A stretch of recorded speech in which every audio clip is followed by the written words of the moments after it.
day and good morning, everybody. It is now 10 o'clock in the morning where I'm broadcasting from, and I think it's a good opportunity to kickstart today's webinar called ITOM, a Technical Transformation. It is lovely to see so many attendees having connected here today. So let me start off by first thanking everybody of you for taking the time and effort to do so. I hope that you have your coffee or tea ready and that I have your attention. So before I get started, I'd like to tell you briefly about today's session. It will go on for roughly 60 minutes.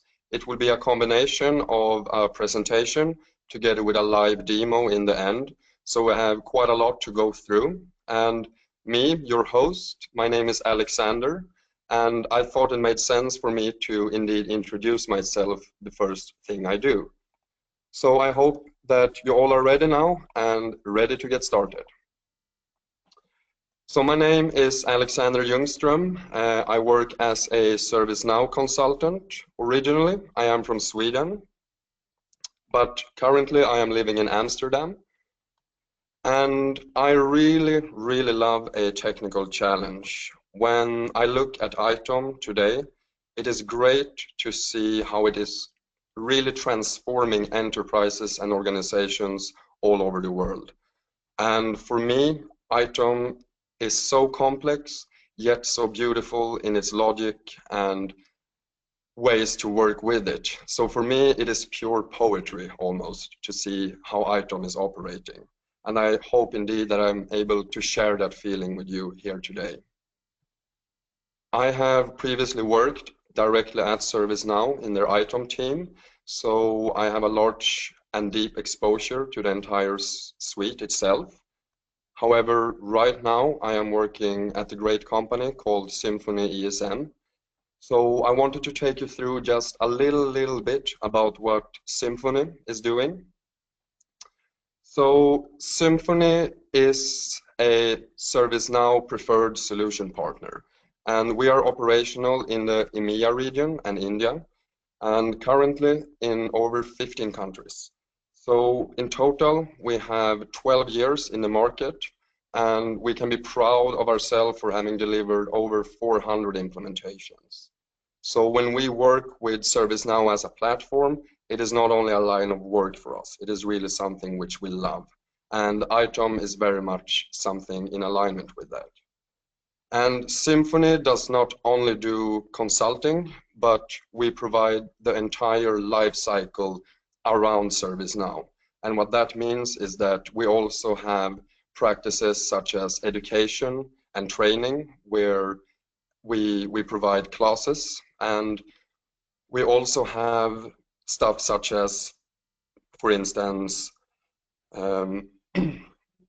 we have a lot of other different practices, such as support. We have a great support organization which helps out, and we have a lot of other activities going on. So that is a little bit about Symphony as a company. But today we have an agenda to go through, and I wanted to quickly walk you through what it will contain of.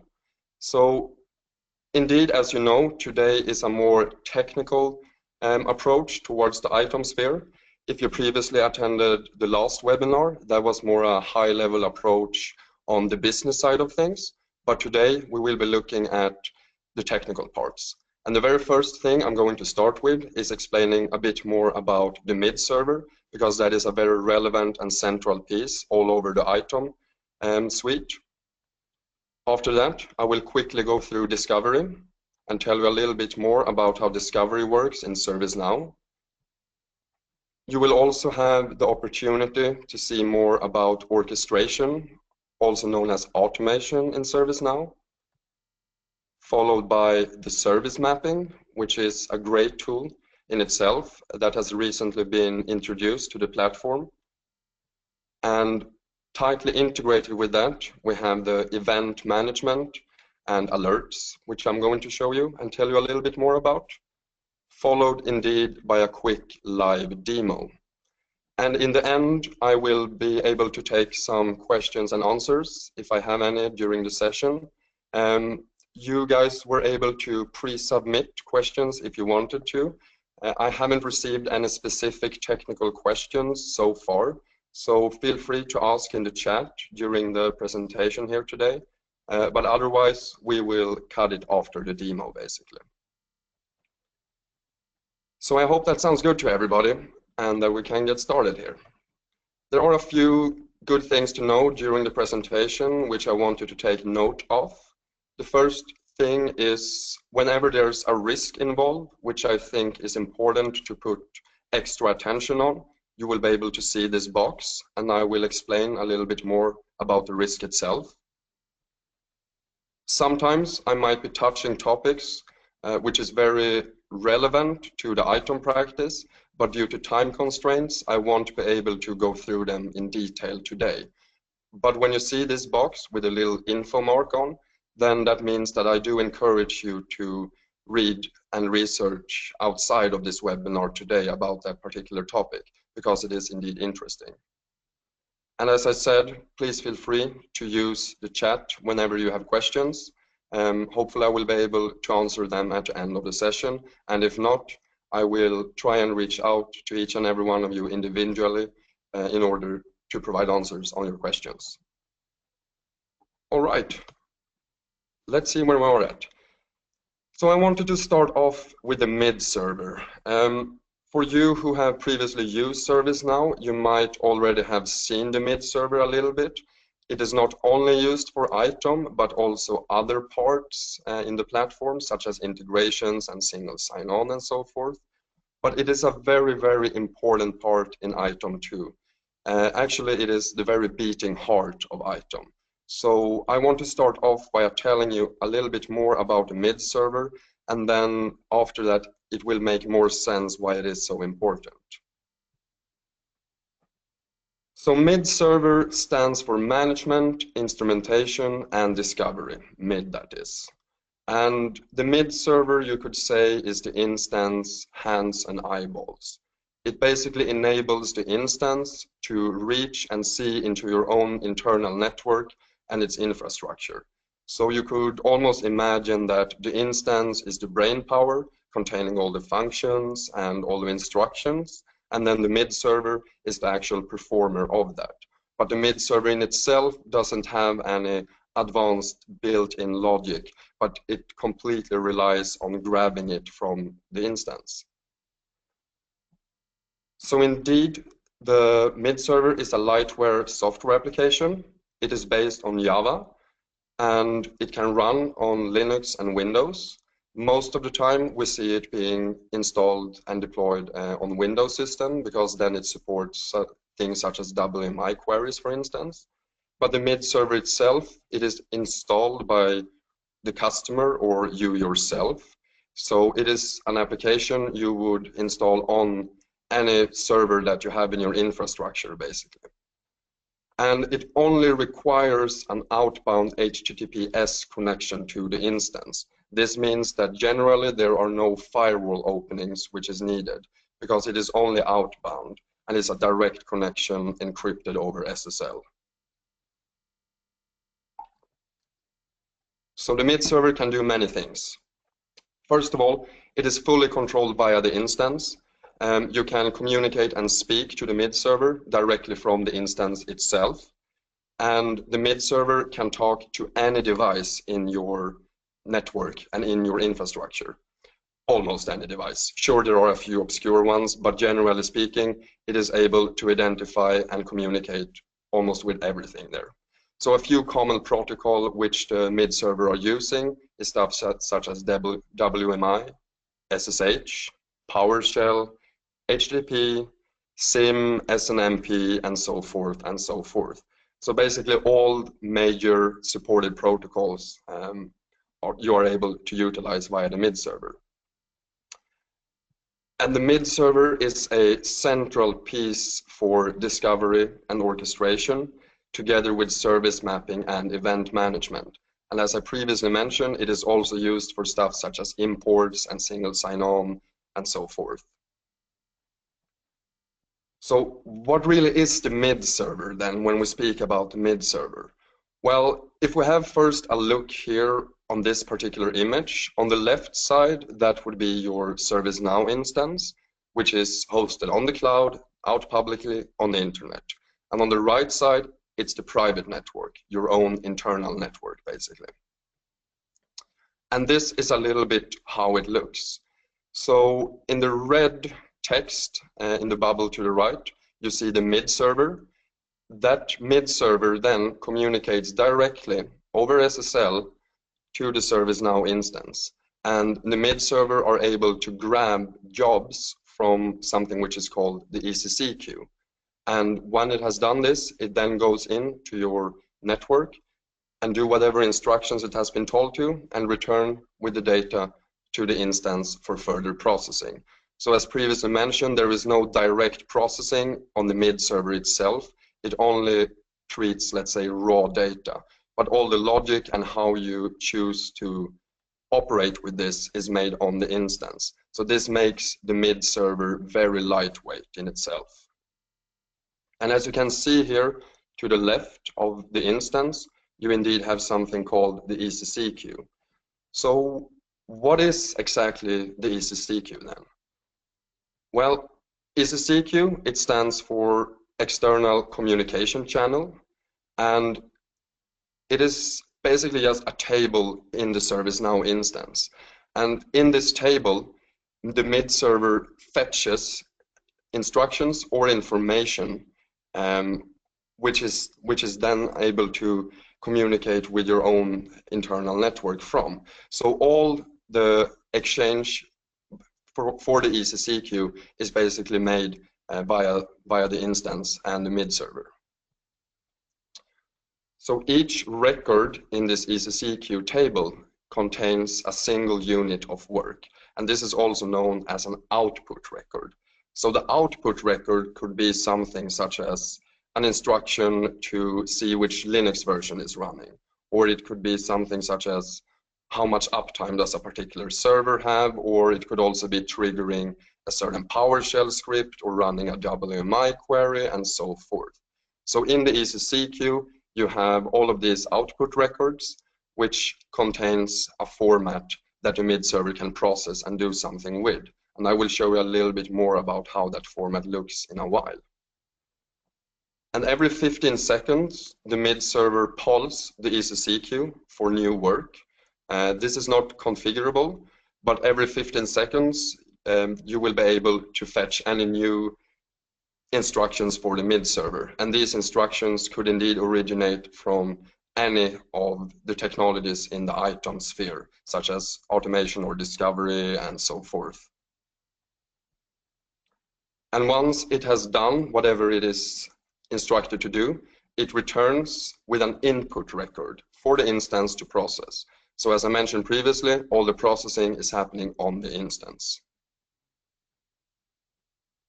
And this is very good to be able to analyze. If you have some previous experience with discovery and orchestration, you know that you immediately can see errors on these ECC queue records, but it is good to be able to analyze them more deeply, to be able to analyze the actual payload of the records. Because in the payload, not only do you find errors, but you can also find the raw data, the actual output from your own systems there. So it is very good to have a vast understanding of how these input and output records relate to each other, basically. So I do encourage all of you to look this up further if you have the possibility to. If we have a look at how a ECC queue record look then, this is a form which is displayed in the ServiceNow instance, and I don't know if you're fully able to see here, but messages where the queue is output, as you can see there's a field called queue in the right corner.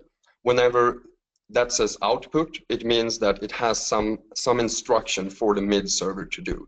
In this particular case, we see that the instruction is the heartbeat probe.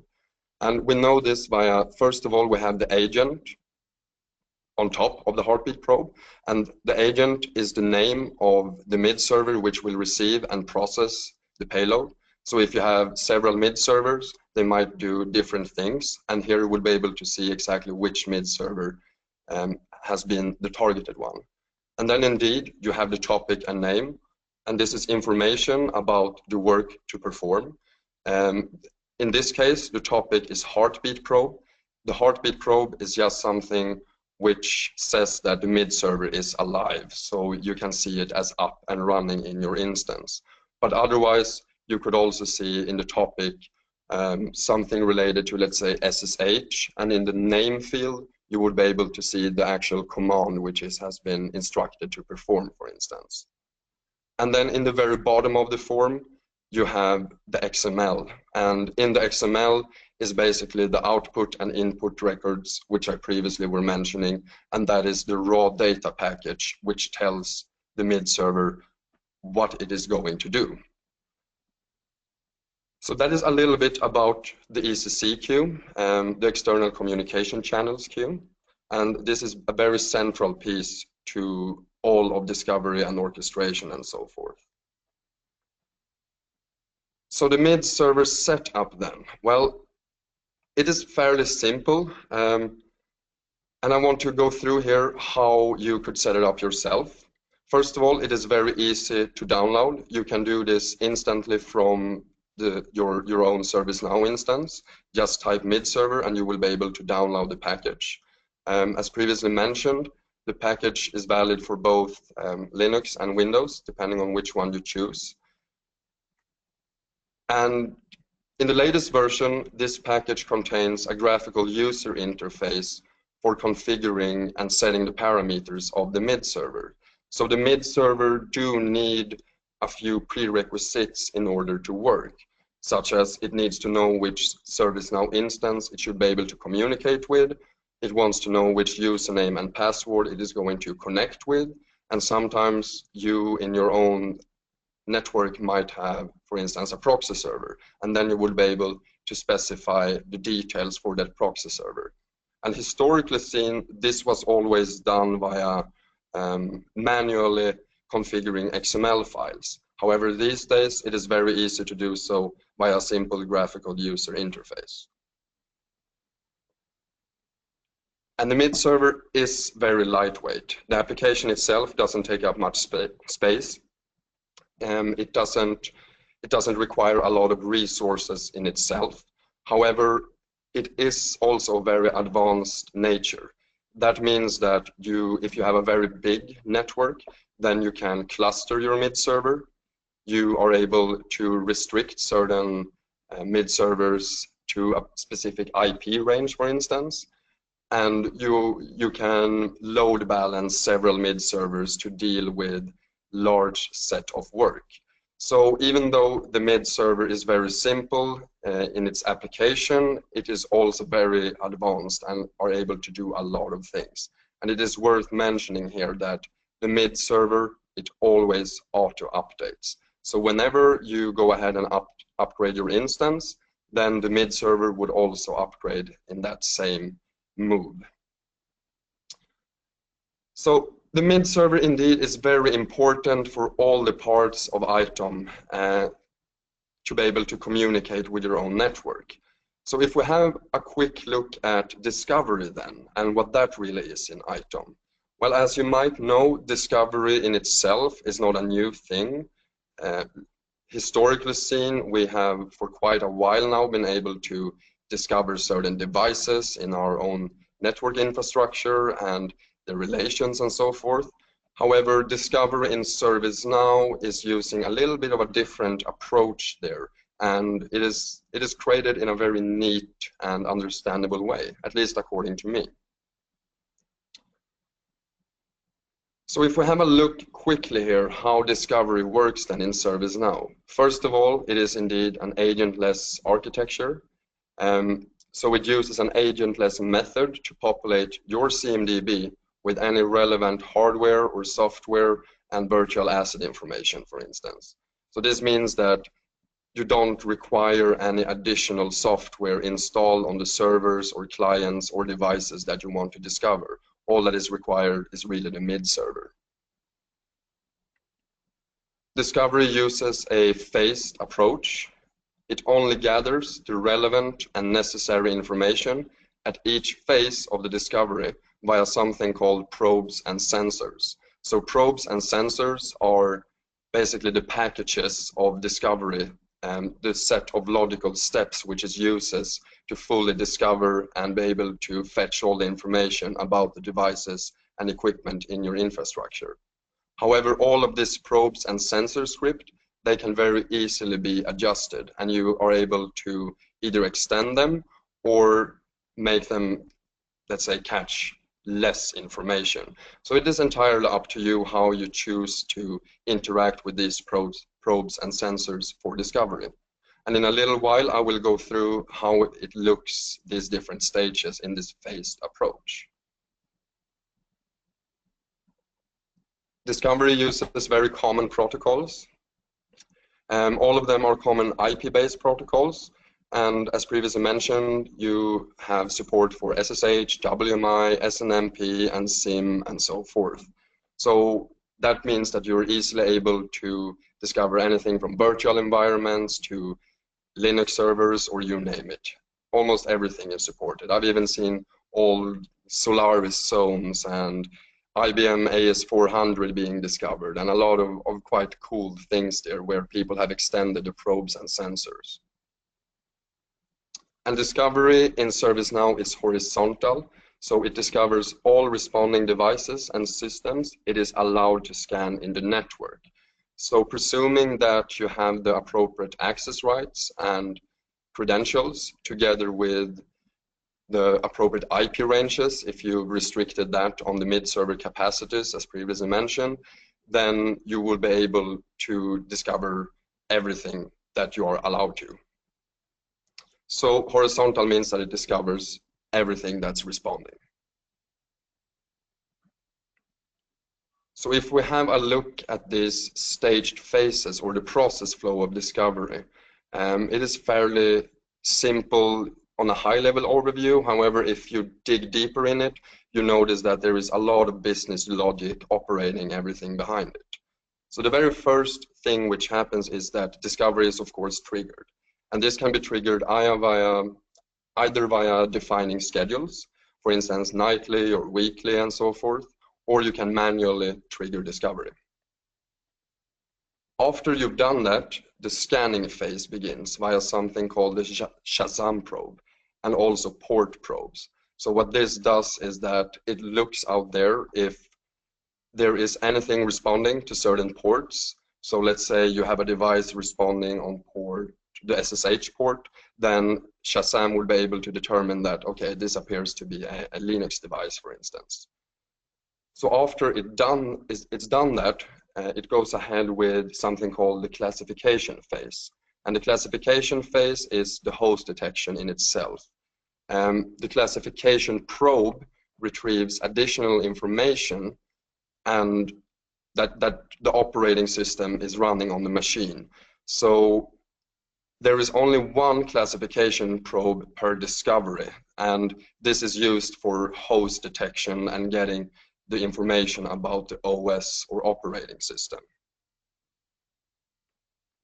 Once the classification is complete, it is followed by something called the identification phase, and the identification phase also uses sensors and probes to process information, and it sends this back to the instance. And after the identification phase, then the exploration phase begins. And this is often where we see most of the action, because this is the stage where everything that Discovery has collected in a let's say package, it is then used for being able to create a CI in your CMDB. But as previously mentioned, it is very important in Discovery to have the right permissions and access rights in your infrastructure. So if there is a heavily secured network where it is very specific permission and access rights, you would normally be able to see these error messages if you don't have the access rights in the previously mentioned ECC queue. But it is very important to remember that in order for discovery to function properly, you do need all the permissions and access rights set up accordingly. So spend a lot of time into looking into this and really see what is required. This is something which typically is reoccurring, especially in implementations, that people simply don't have access to discover the devices and machines they want to, and it can create a lot of frustration and incomplete discoveries, basically. A little bit about orchestration then. Orchestration is also known as automation in ServiceNow, and it is via orchestration that you are able to not only, as previously, discover devices, but now you are able to truly talk to them and impact them on entirely different levels. So what orchestration is that it is a plugin on top of the core platform, and it is using the previously seen workflows. So if you have any experience with ServiceNow previously, you know that you can create workflows for, let's say, requests where you have approvals and you have tasks and so forth. And in the same graphical workflow editor, once you've installed orchestration, you would be able to find additional activities. And these activities then can be used for automating remote systems and services. Common use cases here would be, for instance, password resets. It could be event management, network automation, software distribution, and so forth.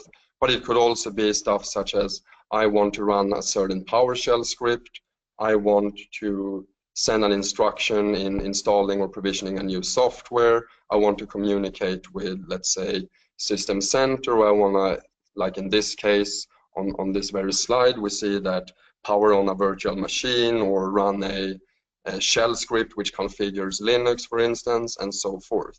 So via orchestration, you are able to, in the workflows, directly target your infrastructure and talk to it. So instead of manually logging into servers and triggering scripts or whatever it might be, this can all be done via the ServiceNow platform.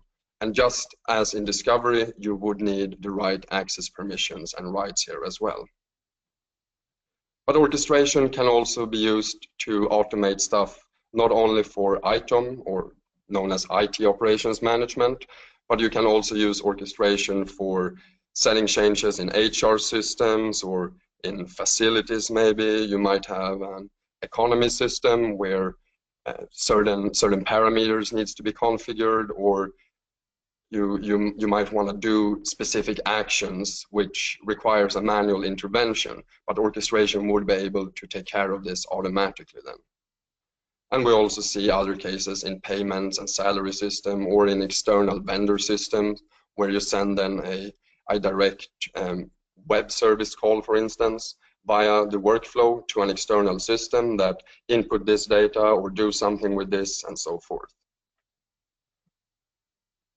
So how then does orchestration work? Well, you have a set of triggers.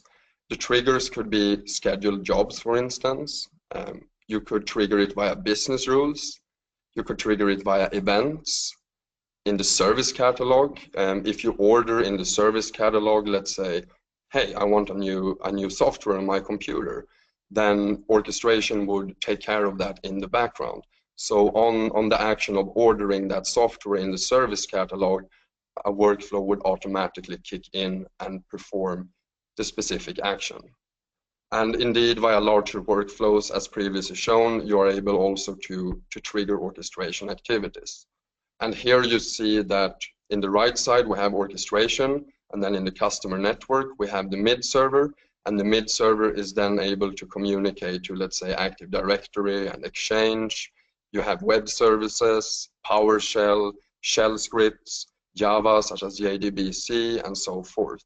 So orchestration in itself is a very powerful tool to be able to fully automate a lot of different areas within an organization.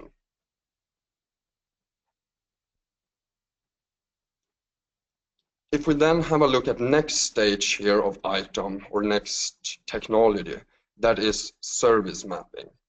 And service mapping is fairly new to ServiceNow.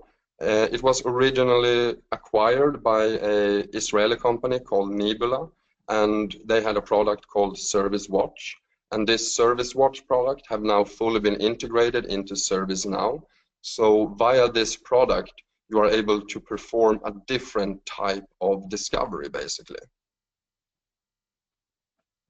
So if we have a look here at service mapping, just as normal discovery, it uses an agentless technique to discover information, so no additional software is required on the target devices. It only indeed uses the mid server as well. The difference between normal discovery and service mapping is a lot, but one of the first things which comes in mind is that service mapping is service-centric. So it will only collect information that is relevant to defined services. And what this means is that if you, for instance, have a, let's say, e-commerce site, then that is a business service and you want to be able to discover the exact dependencies and relations that this e-commerce site depends on, then you would be using service mapping. Because with normal discovery, it would discover every device in the network. But with service mapping, it takes a little bit different approach and only discovers what is directly relevant to the business service you want to discover. And it does this via something called configuration-based discovery. So it doesn't fully use the previously mentioned phases in discovery, such as identification and classification and so forth, but instead it uses a set of instructions which is found in something called a pattern. And this pattern is created specifically for performing certain tasks in a consecutive order that would be able to determine how a business service is looking in its, let's say, bottom structure of devices and different types of applications and components and so forth. And it does this via reading several configuration files. So if you have an Apache server, you might see that in the configuration file, the Apache server is load balanced to a certain, let's say, load balancer or proxy. So service mapping would be able to read this configuration file and certain parameters, and based on that, continue to discover the next logical device or connection. So service mapping displays services end to end. This starts from the entry point down to the very bottom of storage and networks components. And actually you can even discover stuff such as small Java applications running in the background. So in a business service, you always have an entry point where the users start interacting with the business service. Typically seen, it could be something such as a login page. And then after that, the topology, once the users has logged in, and what this business service depends on, that consists of several layers of infrastructure, of course. And this is what service mapping is so good in drawing out for you. But in order to use service mapping fully, I think it's worth mentioning the maturity level. If you never previously had any ITOM experience in ServiceNow and there is no previous implementation of the ITOM practices, it can be quite tricky to start with service mapping. It often assumes that you have a CMDB in place and that other parts of the ITOM suite is already active and in motion. So typically seen, the service mapping is something which you connect at a later stage when you have the maturity in discovering all your infrastructure and devices. You might have orchestration enabled and so forth. But it's not a requirement, it is just something which is worth mentioning, I think, that a lot of people only look at service mapping and they think it is a great tool, but they don't remember that it requires a certain maturity in the ServiceNow practice and instance. So if we have a look here how the service mapping discovery process looks like. As I mentioned, everything starts with an entry point, and the entry point consists out of URLs and connection parameters and so forth, such as a login page, for instance. After the entry point, there is something called host detection taking place, and this host detection is connecting to the target machine, and it is discovering CI information.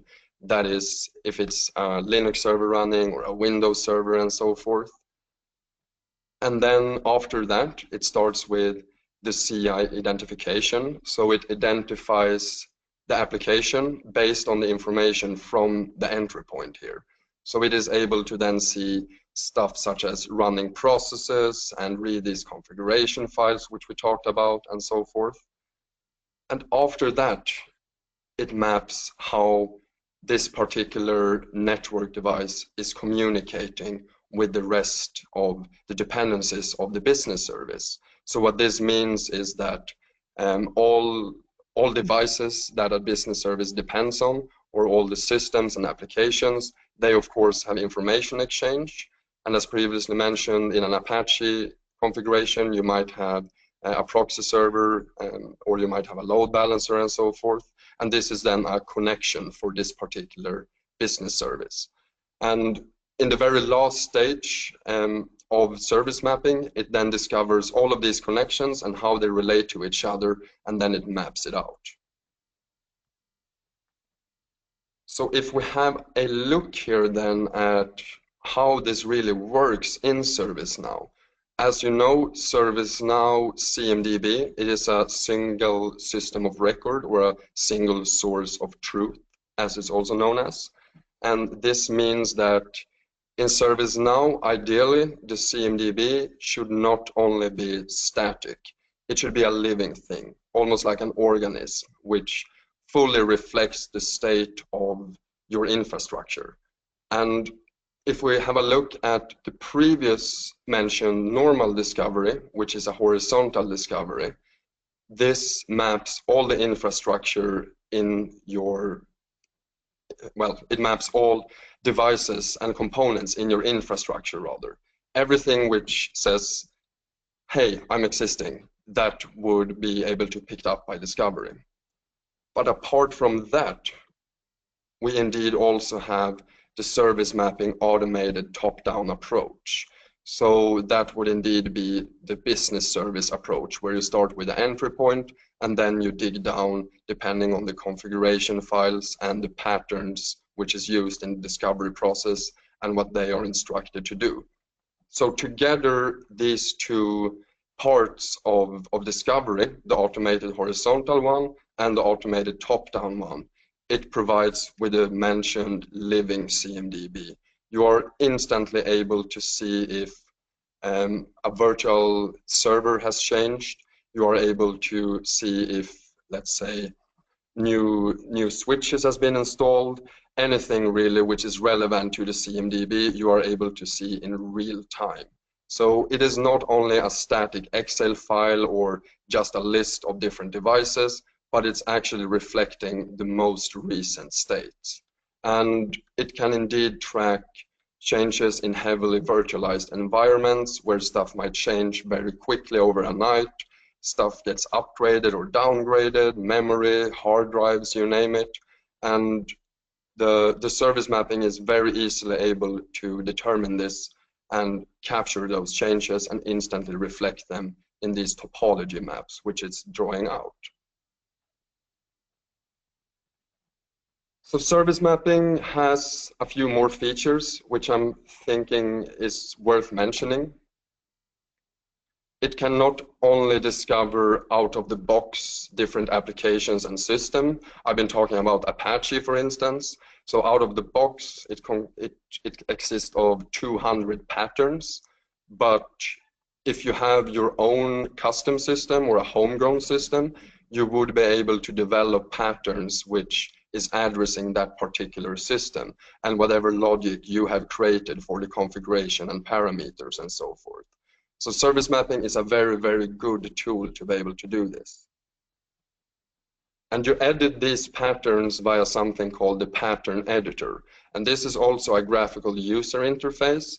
It is a mixture of both drag and drop together with some coding efforts, but it is fairly user-friendly and easy to use. It doesn't require long sensor scripts or anything like that, but instead you have everything user-friendly available in an editor directly in your web browser.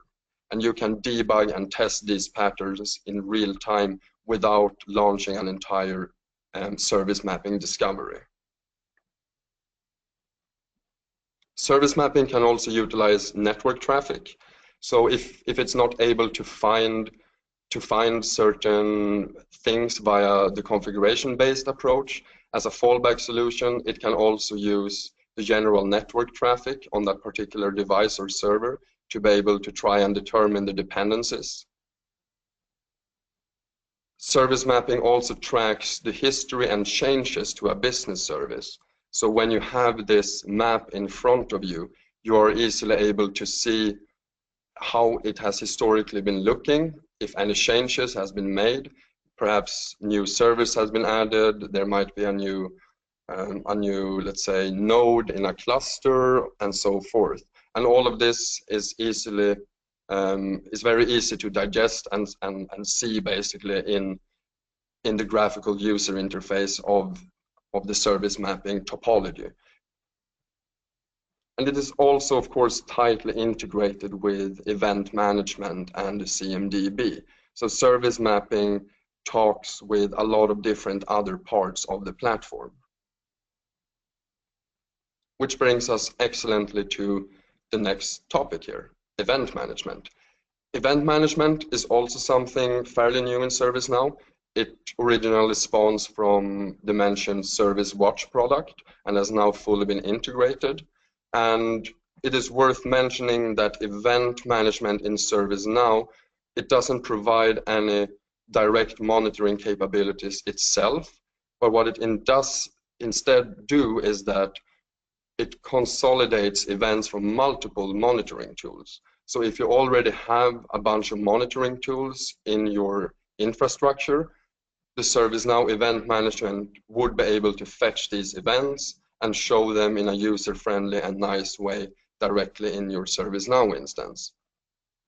And event management in ServiceNow is very flood tolerant, and it has a very advanced processing engine. So it is easily able to notice if certain events flickers or throttles and so forth. And it is very advanced in how it is treating these events. You have a bunch of different configurable parameters and different actions for the events that you want to undertake. So when you do receive an event, you might want to do something with the event, such as filtering it, or you want to normalize it. As you might know, if you have multiple monitoring tools, it is a big white noise of different events. They don't always make sense. They might look differently yet be very similar and so forth. And when you gather all this in ServiceNow, you are able to normalize them and make them more user-friendly so they do make sense. As previously mentioned, it has automatic deduplication and flapping detection. So if events are flapping back and forth between two different states, let's say, then it would be able to notice this and then instruct the users to take action or to manually review the events, why it is happening, why it is flapping, for instance. And in event management, you can also correlate all the alerts created from the events with CIs or other alerts.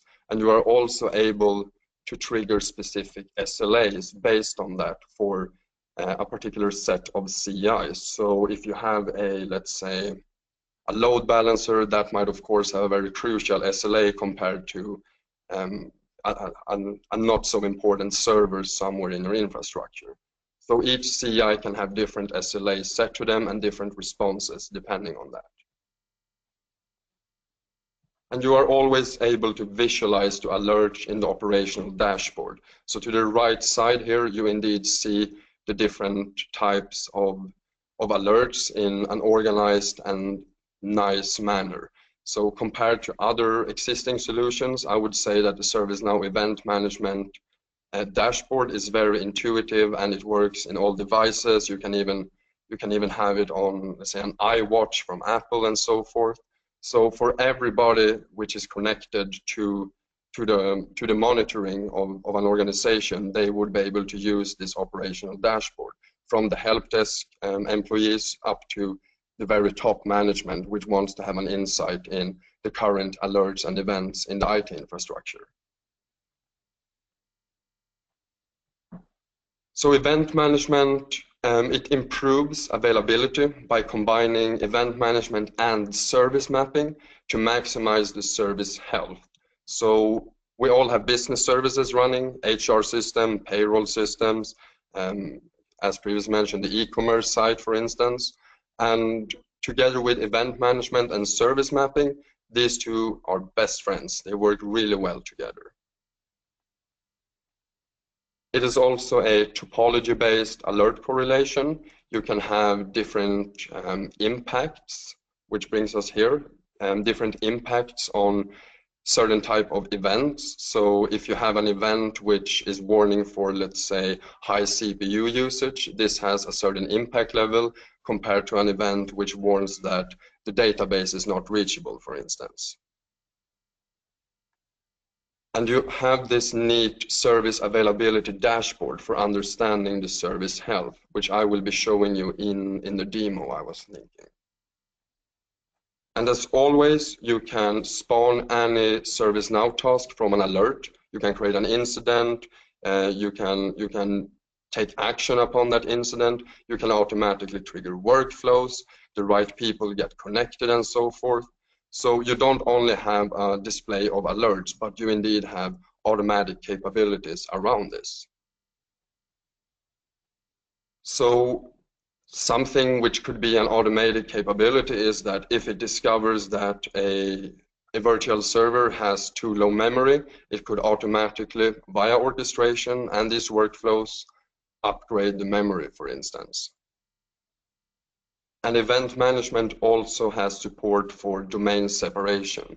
This means that you can have several domains having very different type of events from different tools, but it is all accessible in the ServiceNow instance. So each event indeed has the capability to belong to a specific domain that is configured on that particular instance.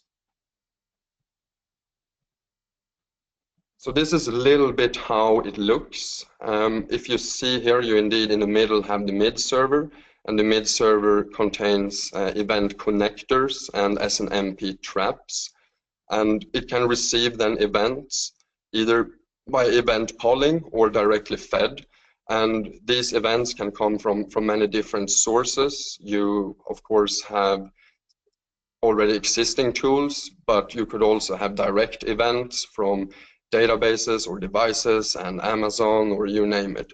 So here you see that the mid server, once it has received the events, indeed sends it over to the ServiceNow instance via the previously mentioned HTTPS, and it is then treated for further analysis in the ServiceNow instance. So you can indeed integrate events from very different monitoring tools and event sources. Out of the box, connectors come for HPOM, Hyperic, IBM Netcool and Omnibus, Microsoft SCOM is a classic, SolarWinds and VMware and so forth. It can also use SNMP traps. It uses a REST API. So if you have any custom system and if it would get, let's say, downtime or if it would experience performance degradation, then you would be able in that custom system to send a REST API call to the event management that something is happening here. So you can not only track changes in out-of-the-box supported connectors, but also events and changes in homegrown applications. And of course also via email or stuff such as Amazon CloudWatch. So there are a few benefits to this. The first one is that it is a flexible integration method, which allows rapid connection of different event sources. Compared to other tools, it is very easy to tie all of these different event sources together into the ServiceNow instance and then be able to take action upon the events. You would be able to reduce confusion by transforming events from different sources in various formats, and of course speed the time to resolve these problems. So that was a little bit about event management. I was thinking now that I'm going to quickly show you a demonstration of how this really looks. ITOM is indeed a very big concept in itself, so going through all of the techniques I just briefly explained to you, that would take a long time. So instead I will focus on the service mapping and event management part today. So let's see if I can do this here. Excellent. All right. So the first thing I want to show here is indeed the dashboard. And the dashboard in event management is something which is accessible depending on the role you have, but you could also assign it to different type of employees that has something to do with the events. So in this case here, we see quite a few different business services. All of this is demo data. But if we, for instance, go here into customer management and have a look, first of all, take notice here that everything is green. That means it is currently operational. But if something here would happen and alerts starting to trigger and spawn for a particular business service, it would have another color. So it is very intuitive and an easy and graspable overview of the different business services and their state. So from event management, you are instantly able to drill down in the previously mentioned service mapping topology. So the first thing it do when you click into a business service is that it is loading the discovered service. And after it has loaded the discovered service, you are indeed able to see exactly how that particular business service looks in its topology and its logic. So here we have the entry point, the very first thing. In this case, it is a URL entry point, an IP address /trade. After the entry point, it goes to a load balancer. The load balancer, of course, then goes to, in this case, a web server. And you see here then that Apache is running on Red Hat. And from Apache, you are then able to drill down further into the service topology map. So in this map itself, you can instantly see different types of events and alerts. And as I mentioned previously, we have the historic set here, which you can drag and see how the business service has looked depending on how it has changed historically seen. So if I go ahead here and put myself over here, this was how it looked a while back ago. And if we have a look here instantly now, we see that a few alerts has been spawned here. We have a critical alert, the disk quota is out of space, and then we have two major alerts. So instantly we are able to see on the topology map which CIs are affected. So each of these boxes here are CIs in your CMDB. And if we click on a particular CI, you can get more information about the event and indeed if any certain task has been created. So in this case, an incident has been created, for instance.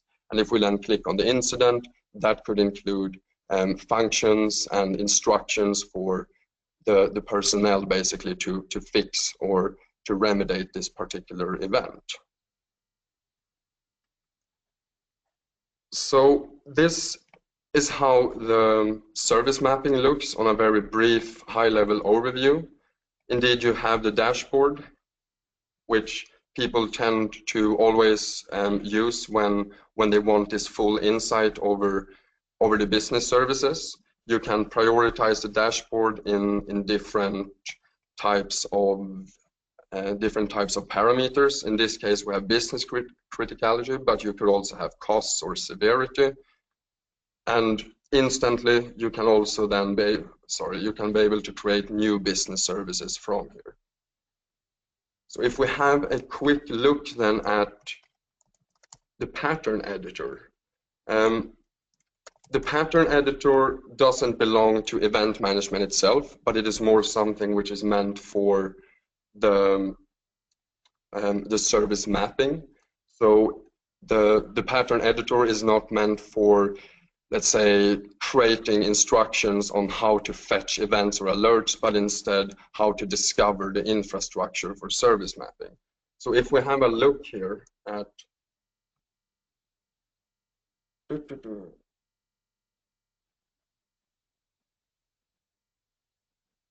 here, discovery patterns. So out of the box, we have roughly 200 supported discovery patterns for service mapping. In this case, I wanted to show you Apache. Apache comes with 3 patterns. The most relevant one is Apache on Unix and Apache on Windows. If we have a look at Apache on Unix, we then go to the pattern. The very first thing you would see here is something called the pattern text, which is the steps that the pattern needs to execute, but nobody wants to sit in this edit mode when you want to edit patterns. So instead for that, we indeed have the pattern editor, or the pattern debugger as it's also known as. So when you open the pattern debugger, it does this in a new tab, and from here you are instantly able to create different sets of steps and actions relevant for discovering Apache on Unix in this case. So if this little guy here wants to be on my side here and load quickly, that would be great. Here we are.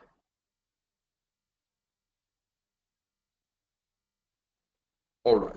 So in one of these patterns, you have several different type of instructions. They either belong to identification or connectivity. Identification is meant for identifying that this is indeed an Apache server running on Linux, and the connectivity is meant for seeing how it is talking to the rest of the infrastructure. If you go ahead and open the identifications part of the pattern, you see here on the left side all the steps that this pattern is meant to execute. And also on the right side, you are able to see the CI attributes which will be populated. So each of these steps out of the box can of course be modified, but you could also create new additional steps, or if you create a new pattern from scratch, then you would use this different set of operations available here. So there are a lot of different operations here, such as parse variable and put file and parse file and merge, LDAP queries and SNMP and so forth. And all of these operations then are used to do a certain action. In this case here, for instance, we see that we want to select a variable and then we want to populate the install directory variable with any value we've received. And then it continues here. And the next step would be, in this case, get a configuration file and so forth. So that is a little bit about how the pattern editor looks like. I wanted to very quickly show the event table.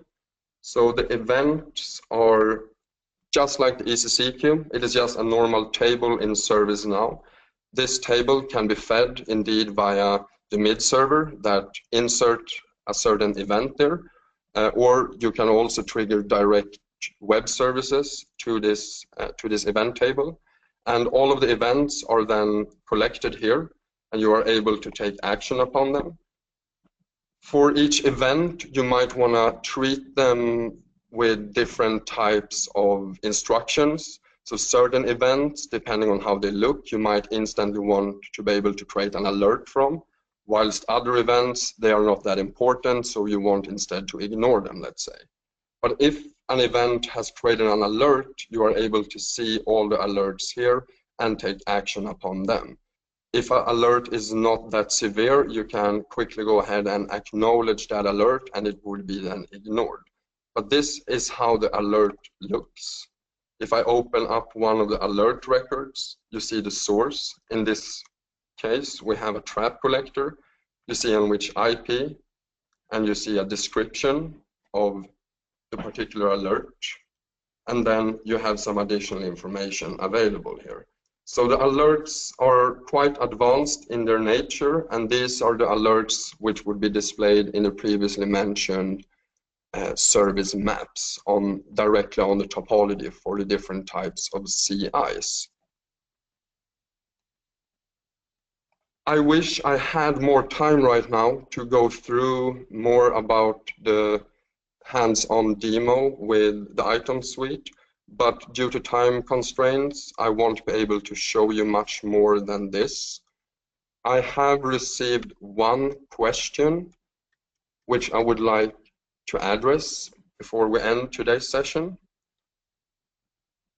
And that question is a pretty generic one, ITOM best practices or common pitfalls, I see here it says.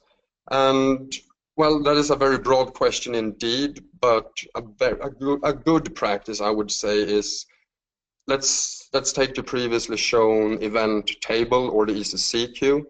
A very good practice is to never put any business rules on that. It's a very, very big table with heavy activity, and having business rules directly on, let's say, the event table, it might generate a lot of service degradation. So instead use the out-of-the-box tools for treating events. That would be event rules, for instance, or transform rules and event mapping and so forth. So all of this can already be addressed in the event management plugin. You don't need to create additional business rules on top of it. Other best practices, I would say, is don't connect too many external tools at once to the event management. It might sound obvious, but I've seen cases where people basically hit the switch and then they have 100,000 events they need to go through. So take it in a stepped approach, easy and slowly, and start with a few events from a certain type of source, and then based on that and the results, you can expand and include further sources. Otherwise, I don't think I have much more time to answer questions right now. I would indeed like to thank you all yet again for being able to take your time and see today's session here with me. On behalf of myself and Symphony, I would always recommend you to read more about ITOM to get the conversation started and to form an interest in it. I hope that you picked up something here from today. It is indeed a very fast-paced presentation, so there is a lot of technology to read about, but I do recommend you to do so. It is publicly available on the documentation site of ServiceNow, and if you do have any questions about ITOM, I am of course always happy to have discussions. And this particular recording, it will be available on our social media channels such as YouTube. So if you want to, in retrospect, go back and go through what we talked about here today, I do encourage you to visit our YouTube channel. Thank you very, very much yet again, and I wish you a great day.